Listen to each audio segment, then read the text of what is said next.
people, we have a lot of questions unanswered. And in this video, I'm going to shock you with what has happened to our great-great-grandfathers and sisters who were taken to Argentina as slaves.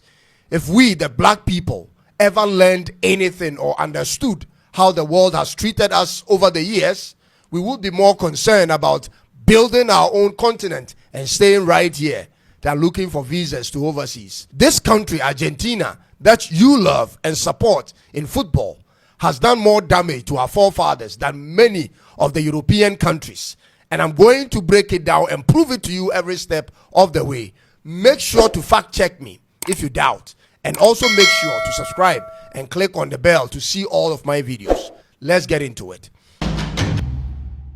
Argentina is not an innocent country, ladies and gentlemen. Argentina has many unanswered questions about what happened to the black slaves from the western coast of Africa who were sent there.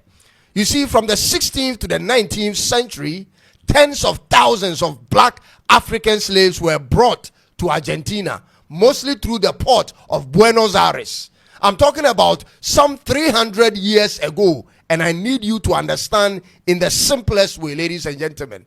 These enslaved Africans were brought in to work as domestic workers, work on the farms, work in the military, and in the construction and labor industries. They pretty much did so much work in the building of Buenos Aires, the capital city of Argentina, at no charges.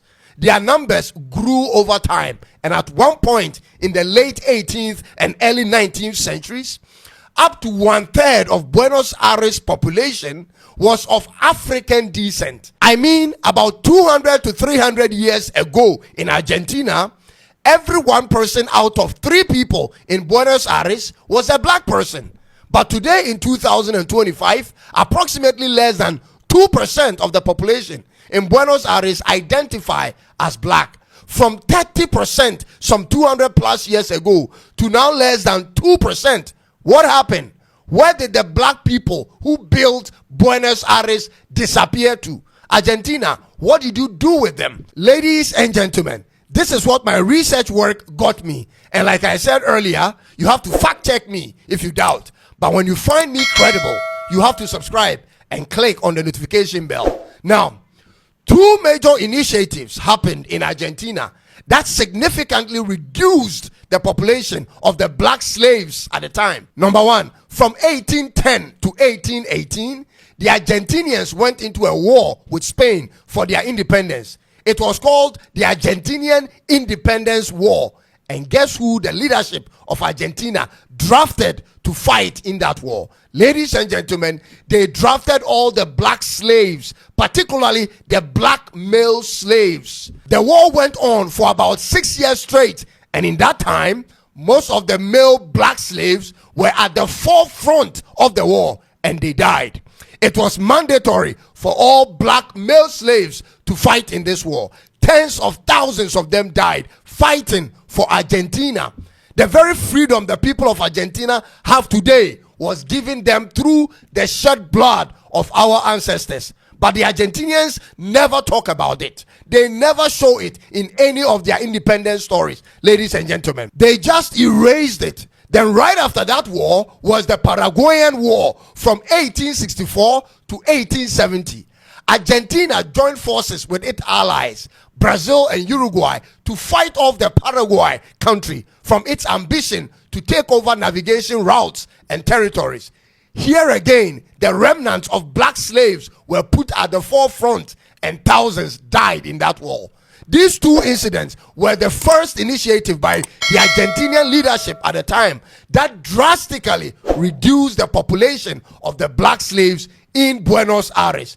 It was a deliberate attempt by the Argentinian government to naturally exterminate the black race from their newly independent Argentinian society.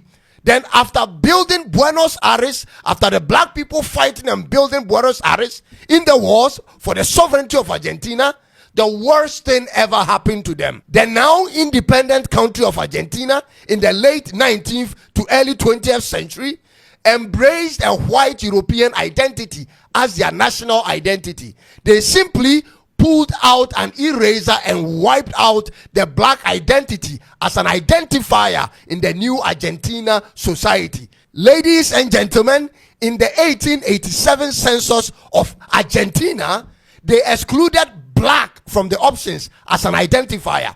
It was only white and other colors. And at this time, the population of the black people were less than 2%.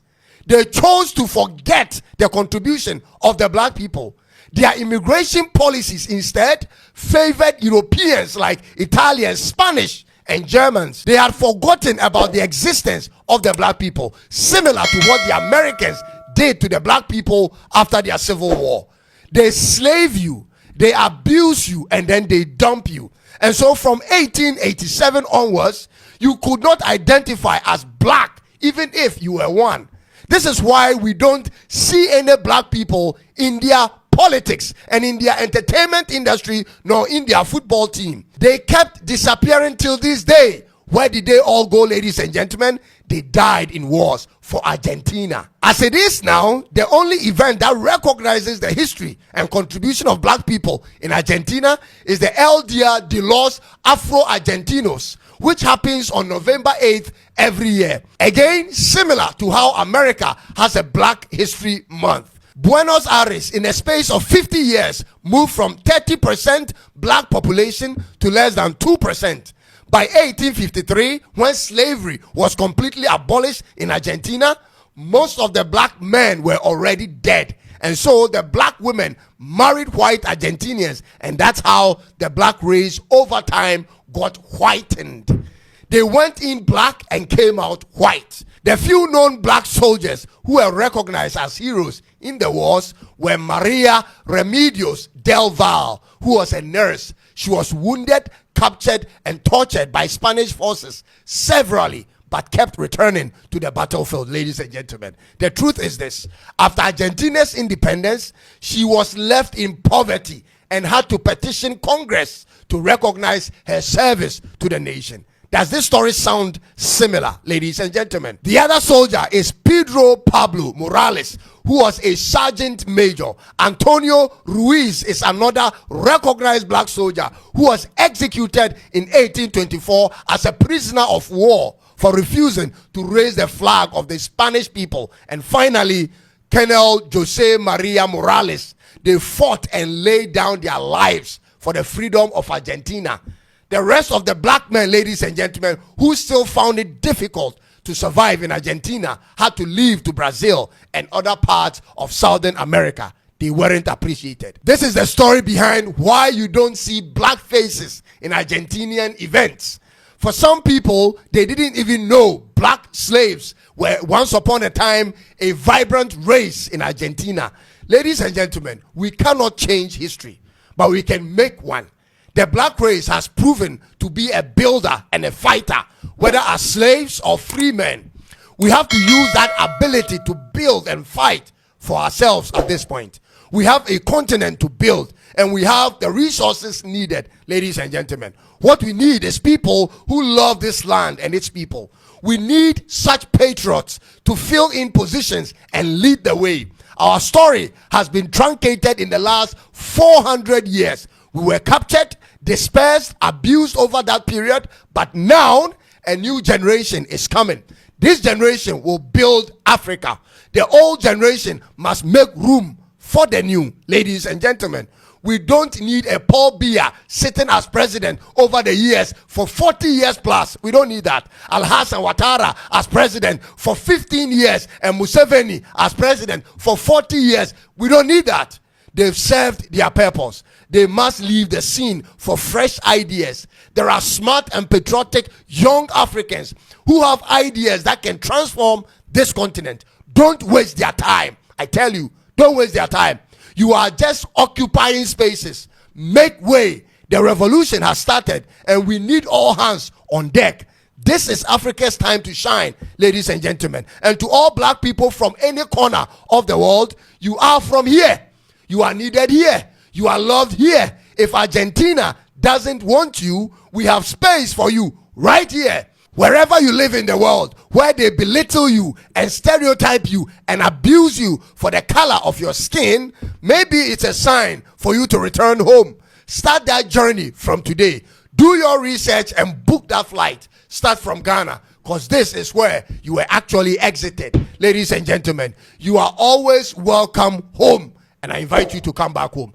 God bless Africa and keep the fire alive. Be sure to subscribe and click on the notification bell if you haven't. I'll see you in the next one.